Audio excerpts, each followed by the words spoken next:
All right, good evening, everyone. It is Monday, April 25th. Please rise for the Pledge of Allegiance. I pledge allegiance to the flag of the United States of America and to the republic for which it stands, one nation, under God, indivisible, with liberty and justice for all. All right, good evening, everyone. Please note that this meeting is being conducted utilizing electronic equipment in compliance with State Law Public Act 21-2. As such, this meeting is being recorded and will be available to the public in compliance with state law. If you're attending remotely, please remember, mute your microphone unless you are speaking. Anyone participating remotely should say name and title, if applicable, at the outset of each occasion that person is speaking. All votes taken during which any member of this body are participating remotely shall be taken by roll call vote unless the vote is unanimous. Chat features will not be utilized nor considered during this meeting. All right. Every member of the town council is present either in person or virtually, except for Vice Chair Bellis. All right. I'm going to pass the consent calendar unless there's an objection. Hearing no objection, I'm going to pass the consent calendar. I'm going to ask that communications items A through D be incorporated into the minutes of our meeting. Public participation. There's no one in the audience this evening, so I'm just going to go virtually. Any member of the public that's here either via phone, tablet, or a computer that would like to participate at this time, please remember to unmute yourself and state your name so we can create a list. Once again, is there any member of the public that would like to participate? Remember to unmute yourself. Hearing none, I'm going to close public participation. There are no appointments this evening. Action items. A, Town Council Committee on Finance, Education, Health, and Public Safety Matters. Donna Lynn, have you met? No, we have not met. Okay. All right. Thank you. Town Council Committee on Planning, Zoning, Public Works, and Park and Recreation Matters. Mr. Rooney. No, we have not met, Mr. Chairman. Thank you. Mr. Chairman, Yes, Ms. Brown. I just wanted to report from Park and Rec. Friday, April 29th, this Friday, Arbor Day, they're be planting a tree it's near the Gaga Pit, which is near the Pond View Pavilion, picnic pavilion at Friday at 9:30. Anyone, and people are invited if they'd like to come. This Friday? This Friday, the 29th. Okay. Thank you. All right, Town Council Committee on Legislative and Administrative Matters. Mr. Reed. Yeah, we did meet tonight. We had one item on the agenda, which is the only item I believe on our agenda tonight at council, the Motorola agreement. It did reach consensus for raising to council. So that was it. Thank you, Mr. Reed. Item D, Strategic Planning Committee. My report is the same as it has been the last couple of weeks. We will meet after the budget referendum, and what happens at the budget referendum will, of course, inform any of our decisions. Next, EMS Building Committee, Mr. Rooney. Thank you, Mr. Chairman. Not a lot to update other than they are drilling at the site to remove some of that rock we spoke about last time. Other than that, everything is going smoothly and as planned. Thank you. Thank you. Item F, Open Space Preservation Acquisition Committee, Mr. O'Rourke. Mr. Chairman, we have not met since our last meeting. Thank you. G for Selectmen's Update. Thank you, Mr. Chairman. Updates are going around. The written copy. First, the final proposed budget has been submitted to the annual budget referendum, which, as everyone knows, will be on May 3rd. In making their final adjustments, the Board of Finance did allocate additional funding through an appropriation of unassigned fund balance to allow for contingency. This was due for the cost of fuel uncertainty, as well as at the time a lot of uncertainty on our healthcare insurance premiums. We had gotten some late news of rumors of the increase being greater than what we and most other towns, if not all, had budgeted based on the partnership plan's initial guidance. There are additional adjustments that they made at my request pursuant to some of the things we had talked about here a couple of weeks ago, new vendor contracts. There were some changes to job descriptions, and those updates were incorporated as well. As I alluded to, the healthcare premium rates did finally come in, and they are higher than we had budgeted. They're at 10.5%. From current numbers, we had budgeted based on their guidance of it being at 8. We are working through that to determine where we'll be. The good news is with that contingency appropriated in the budget, we'll be in fine shape, even if we had to pay that the entire year. But we'll see where things flush out at the end, because there are a lot of moving parts, as there always are with insurance based upon headcount. And of course, the largest driver of that would be on the Board of Ed side in terms of the overall budget, and they'll be working on it on their side as well. So all in all, the final budget, the impact to property taxes would result in a projected mill rate increase of 1.38%. That is down from the initial budget out of the gate, which was a little bit north of 1.8%. So as always, I certainly encourage our citizens to go out and exercise their right to vote at referendum. The next update is just kind of an early update on a project that the state DOT is going to be doing on five of our intersections in town on state roads. The state's identified over 280 intersections throughout the state that they want to upgrade with larger signage, some warning signs, and some just higher visibility road markings. Nothing different than what's on there already, just a different kind of paint that's more durable and higher visibility.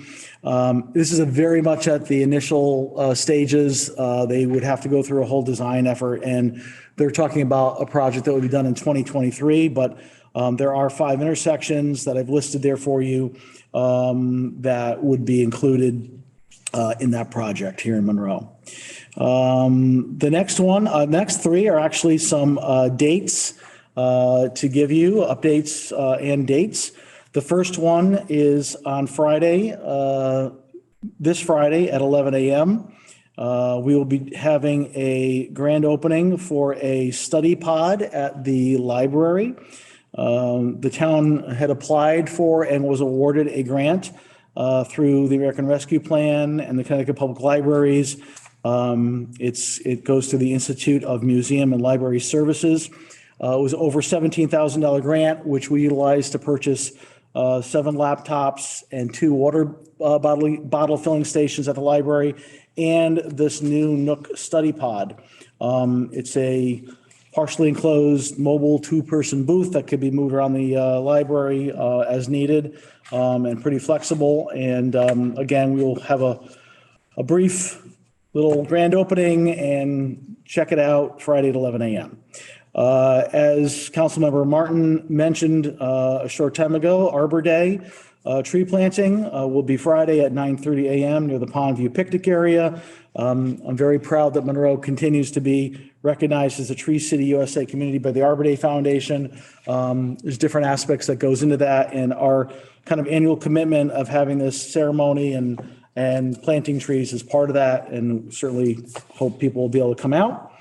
And last but not least, on Saturday, the 30th, this Saturday from 10 a.m. to 2 p.m., the Monroe Police Department will be participating once again in the annual National Drug Take-Back Day. So anyone who wants to safely dispose expired or unwanted medications, including over-the-counter meds, vitamins, etc., can do so. It's drive-through. There's no charge. It's anonymous. There's no questions.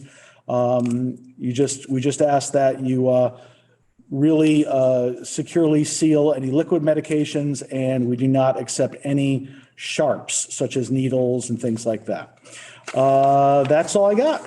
Thank you. Thank you, Mr. Kellogg. Could I just add something?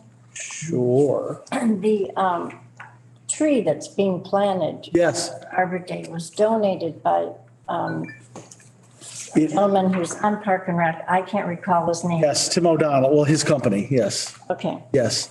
that's important. Yes, it is. That donation actually just came through, so it did not make this agenda, but it will be on the agenda of your next meeting, and we certainly want to recognize that. I'm assuming the council will accept the donation. I didn't want to preclude its planting on Friday. So, All right, thank you, Mr. Kellogg. All right, we have no matters of unfinished business this evening. We do have new business, no. Item A, Resolution 22-52, consider and act upon a resolution regarding Motorola Solutions Incorporated. All right. All right, can I have a motion for the town council to adopt Resolution 22-52, resolve that Kenneth M. Kellogg, first selectman of the town of Monroe, is authorized to execute and deliver on behalf of the town of Monroe the services agreement, maintenance support, and SUA2 purchase agreement and exhibits, as well as any associated documents by and between Motorola Solutions Incorporated for the maintenance and support of the town's public safety communication system. So moved. Motion by Mr. Mauer. Is there a second? Second. Second by Donald Wales. Discussion, Mr. First Selectman. thank you. So as you know, last year we completed a fairly expensive upgrade to our public safety communication system that was funded through a bonding authorization that was done back in fiscal year 20. We've been operating under warranty, which is now going to expire. So we have to once again resume some kind of a service and warranty plan. In the past, that kind of annual plan was about $32,000 a year. Motorola is no longer offering that similar kind of product. They are now basically offering something that's I kind of equate to more of a subscription service. Kind of think of it as instead of buying a piece of software that you upgrade once every 5 years by buying a new version. Instead, you just buy a subscription and it just kind of automatically keeps getting updated. You just pay every year. So as a result, the cost of that does go up considerably. We're now talking about annual costs in this agreement that would start around $124,000, rise to about just under $136,000 by year 5. But the important thing to note is that this model incorporates one, discounts, two, by being in a 5-year agreement as opposed to a year-to-year discounts. It also would remove the need for us to continue to go back and have a bonding level expense every 10 years. Because this would include not just servicing and warranty, but also would include upgrades. So we would be minimally, as it says in here, we would be in basically like new status at least every 2 years. The only other viable option was a service agreement through our vendor, Norcom, which was actually estimated at slightly higher than what we had paid for just the other annual warranty, but that would not include any system upgrades whatsoever. As you can see, this is a fairly large, complex contract, very technical. There are also a lot of things to consider here that are kind of technical in nature and requires some subject matter expertise. So then Police Chief Salvatore and I worked to engage a consultant who's very familiar with this area and also has supported other municipalities in their efforts in this regard. He did come back and Chief Salvatore at the time had advised me that the consultant did recommend this particular plan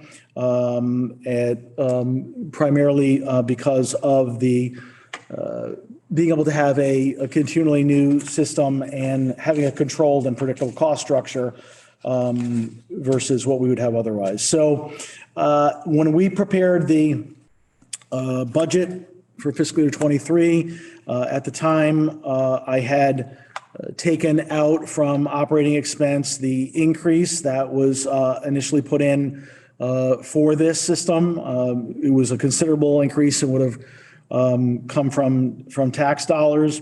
Instead, I removed that funding. I changed that funding source to be in the police private duty revenue fund, which is healthy enough to absorb this. And we could basically fund this effort without having any real significant increase, really no impact to tax dollars at all. So that's pretty it, not much in a nutshell. Attorney Lito did review this.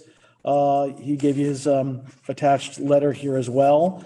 And I think I covered everything, but if there's any other questions or things I cannot address, I know Chief White, I believe, is on the call as well. With that, happy to address any questions you may have. Mr. Chair. Mr. Mauer. Thank you, Mr. Chair. I also just wanted to bring to council's attention on this. We did discuss this in LNA, and we did some math out on it that basically if we went with the Norcom services based off of the estimates by the expert, the consultant that we brought in, we would probably save approximately in the range of $70,000 to $90,000 a year. However, then in 10 years time, which would be a savings of about $700,000 to $900,000, the cost of the upgrade, which is currently $1.65 million, would be going up around the same amount, which means over the 10-year period, we'd save probably conservatively about $1 million by going with the Motorola services and having the upgrades happen as part of the service. And that's a conservative estimate based off of the math provided, the math based on the consultant's recommendation. So there is a significant savings overall once you hit that upgrade need over the 10-year period. Thank you, Mr. Mauer. Any other discussion? Hearing none, I'm going to call for a vote. All those in favor, please say aye. Aye. Aye. All those against, please say nay. Hearing no nays, this passes 8-0. There's no second public participation tonight, as there are no matters of unfinished business, no unfinished matters of new business. I'm adjourning this meeting at 7:21 p.m. Good night, everyone. I don't